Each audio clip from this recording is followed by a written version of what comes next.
स्वाहा तस्मिन् चलत्रशाके निपपाहं तैमजे स्वाहा यदा प्रप्रवधायन्ति यदा मासा अहर्जरम् एवमां ब्रह्मचारिणः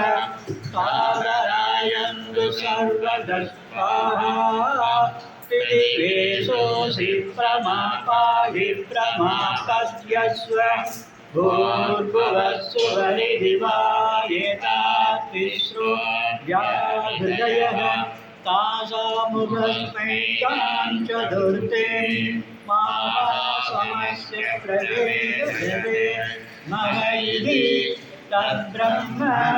स आत्मा अन्यान्या देवदाः भूरिदिवा अयं लोकः भुवैर्यन्तरिक्षं सुवरित्यसौ लोकः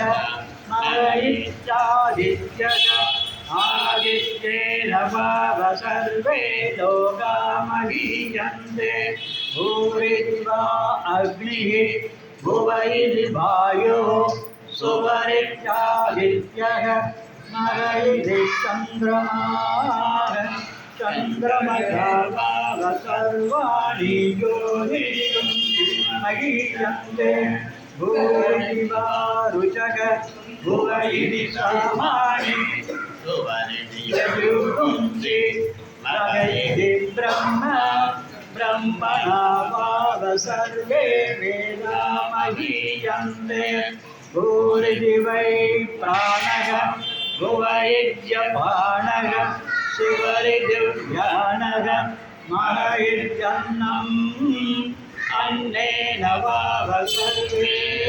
प्राणा महीयन्ते